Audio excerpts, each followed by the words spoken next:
Olá, meus queridos engenheiros, como vão vocês? Tudo bem?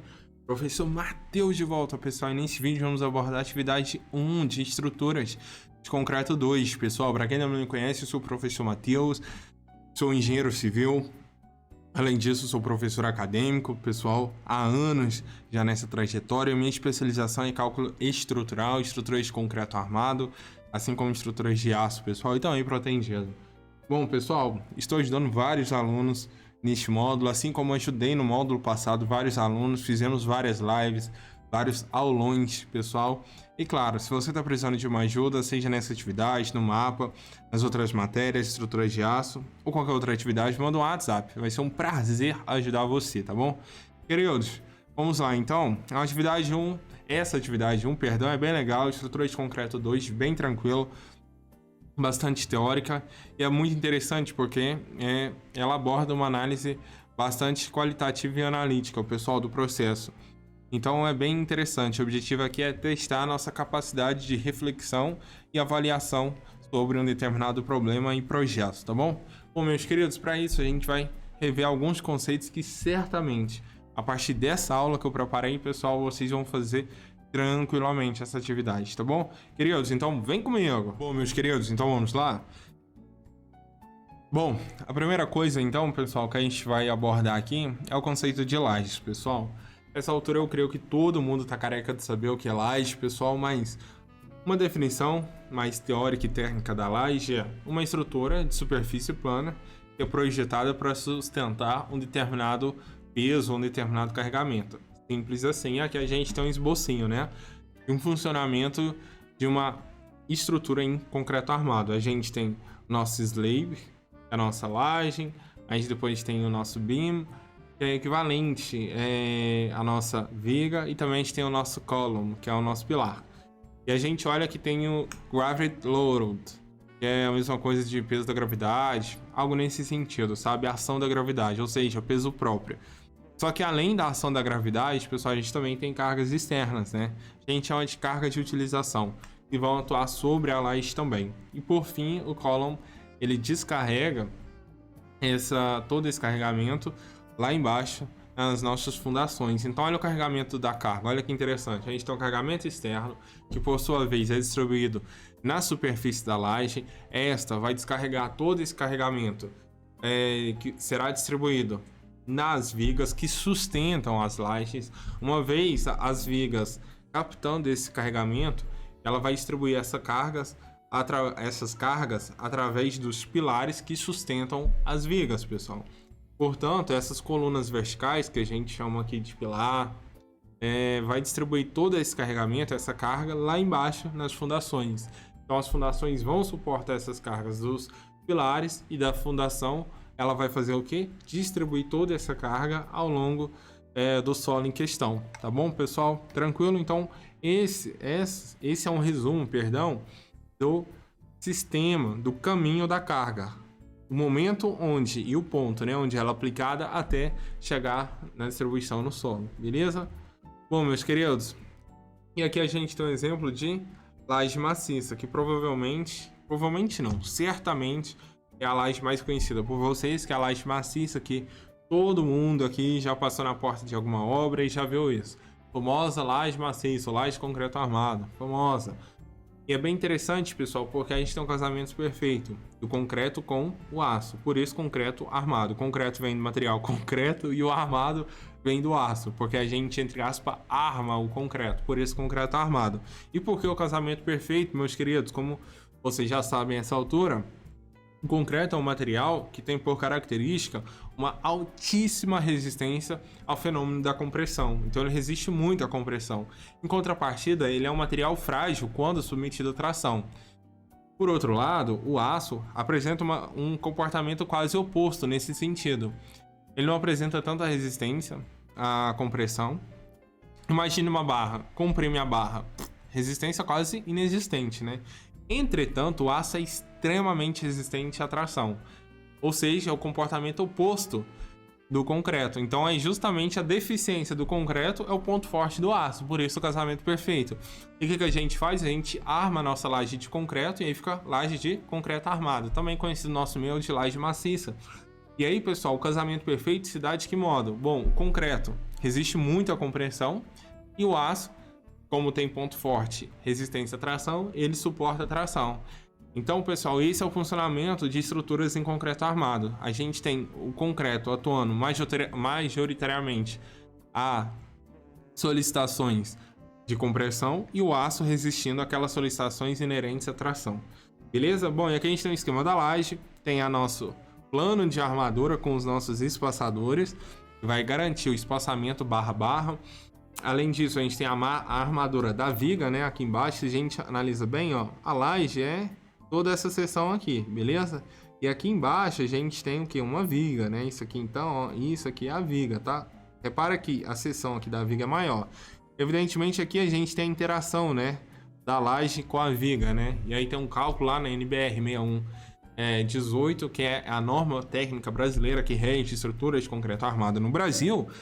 Ela afirma, quando a gente tem essa situação, a gente tem essa consideração aqui da aba da laje, porque ela contribui, né, na resistência da viga, uma vez que a gente tem essa solidariedade, fica uma coisa sólida, tem essa interação, e aí a gente faz essa consideração no cálculo, que as famosas vigas, a gente considera como uma viga T, né, mas bom, isso é lá na frente. Então aqui a gente tem a nossa laje e nas extremidades a gente temos duas vigas. Beleza, pessoal? E a gente tem a nossa laje armada, a armadura da laje, que é esse plano de armadura, e a armadura da viga, esse rapazinho aqui. Lembrando que essas armaduras aqui verticais são os famosos estribos, que tem por finalidade resistir ao cisalhamento. Bom, tranquilo, a gente fez um apanhado geral. Continuando, pessoal, sobre a laje maciça agora, a viabilidade de utilização desse tipo de laje geralmente varia em torno de 3,5 a 5 metros. Esse número não é fechado, pode ser um pouquinho mais, um pouquinho menos.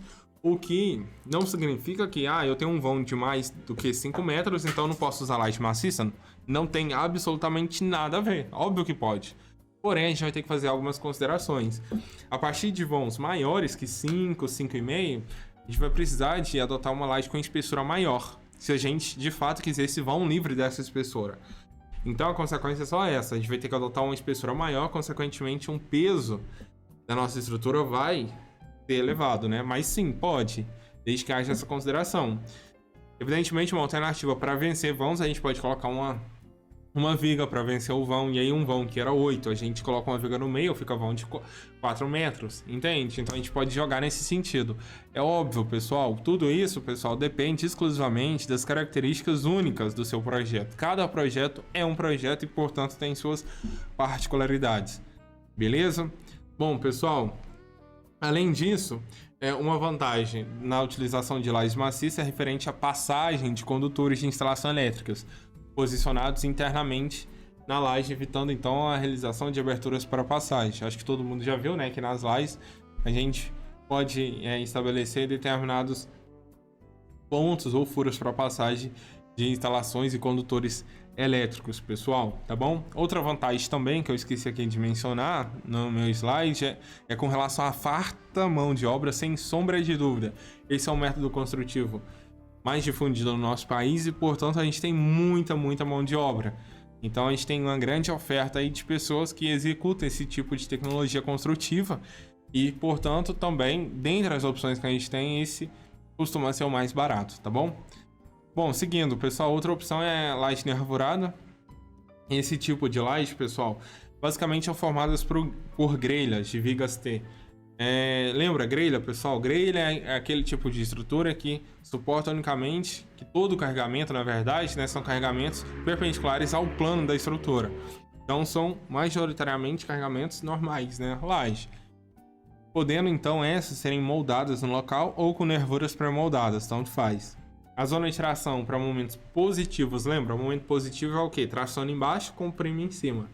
Está localizada nas nervuras, entre as quais podem ser colocadas material inerte, pessoal. Então, pessoal, para finalizar, esse tipo de laje pode ser utilizado para vãos de 10 a 12 metros. Justamente por essa característica, a gente nota a presença mais comum desse tipo de laje em edifícios que exigem grandes vãos. Tá bom, pessoal? Bom, continuando então, aqui a gente tem um exemplo de laje nervurada. A gente verifica aqui as nervuras, conforme a gente havia mencionado, e também tá aqui a seção T, né? Funciona como seção T.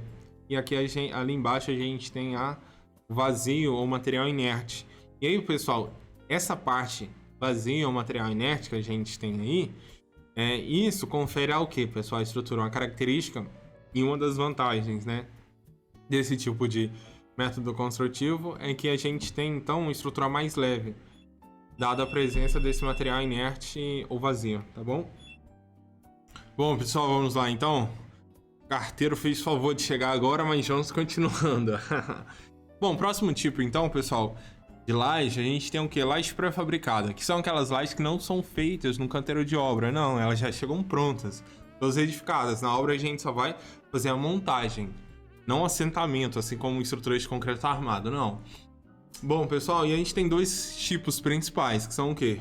Pré-moldadas com vigotas treliçadas, eu acredito que seja mais comum, provavelmente todos vocês já viram um exemplo deste. E também a gente tem o sistema, né, com vigotas pré-moldadas protendidas, que já é mais difícil de encontrar no dia a dia, dado o custo que é mais alto, e também é a tecnologia que, para vencer, vamos bem mais expressivos. Então não é o sistema mais comum, só que se utiliza assim. Bom, falando primeiramente de sistema com vigotas pré-moldados protendidos, pessoal. Bom, a gente tem exatamente essa configuração. Aqui a gente vai ter a nossa vigota. Esses cabos aqui são os famosos cabos de proteção. O que é a proteção, pessoal? A gente vai exercer uma tração no aço no momento da construção. Então, quando ele chegar nessa condição de assentamento, ele vai estar protegido, e a gente vai inserir aços. Na verdade, vai ter vários aços já no interior da vigota, porque ela já chega na obra com os aços. E a gente tem aqueles macacos mecânicos, e a gente puxa as extremidades do aço e aplica uma pró-tensão ou uma pré-tensão, tanto faz. Então, os aços, né, os cabos, eles ficam pré-tensionados, pessoal. Esse é o princípio, na verdade, né? Bom, e por que isso, pessoal? Justamente para intervir e aliviar os momentos fletores. Basicamente, essa é a nossa ideia, pessoal. Simples assim, porque a gente vai exercer uma proteção, aí vai ter um macaco, e aí nas extremidades do aço, para manter ele protegido, a gente coloca uns cabeçotes de aço que vai aplicar uma compressão na nossa vigota, extremidade a extremidade. Aqui, infelizmente, eu não trouxe nenhuma imagem, mas eu aconselho vocês a verificarem um vídeo no YouTube. Tem vários vídeos, é bem interessante. Processo de pretensão, pessoal. A gente usa o macaco hidráulico nas extremidades, o cabo é tracionado, a gente aplica os cabeçotes, solta as extremidades do aço, tem um sistema de bainha também, e aí a tração, o esforço normal, axial para fora, tracionando, a gente solta o aço, tem as bainhas acabam comprimindo a vigota. É bem interessante mesmo essa tecnologia. Bom, e aí a gente tem o nosso sistema, e é bem interessante porque aqui, ó, nessa parte a gente preenche com isopor. A gente não assenta, preenche, não deixa algo maciço, não é uma laje maciça. É que a gente preenche com isopor ou então EPS, e aqui em cima assim a gente tem o capeamento com o concreto bonitinho, material concreto. Beleza, pessoal? Bom, ainda falando desse sistema, a gente consegue vencer vãos da ordem de grandeza de 10 metros. Eu já vi vãos vencidos com essa tecnologia até de 15, 14, lá em Lyon. Bem grande o vão, numa visita técnica que a gente fez. Para o comportamento estrutural, não são consideradas as contribuições de materiais de enchimento.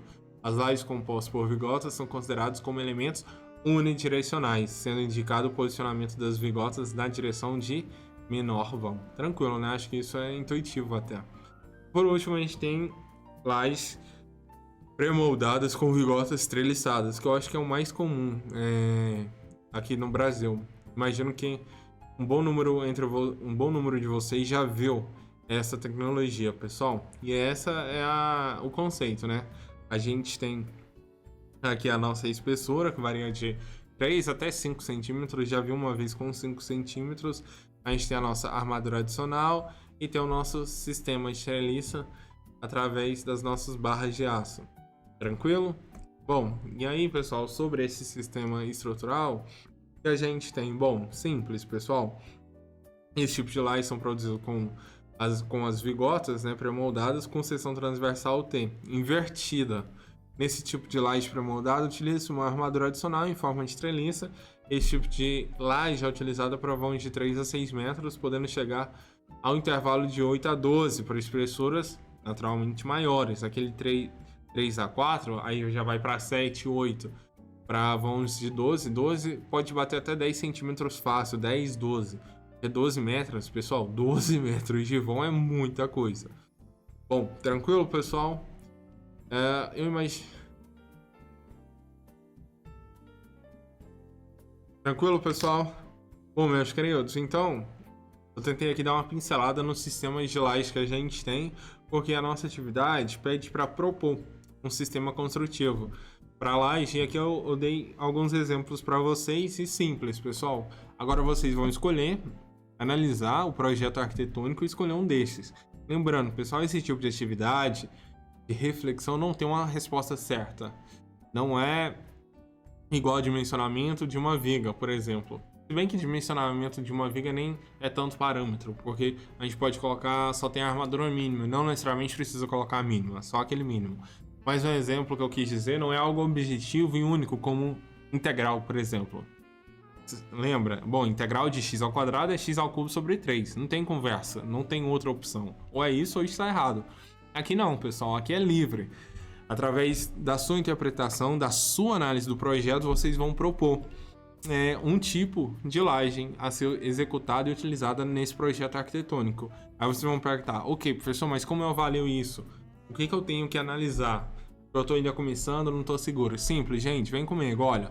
O que vocês têm que analisar? Primeiro, mais intuitivo, eu creio, os vãos da nossa estrutura, do nosso projeto arquitetônico. A gente tem uma limitação de vãos.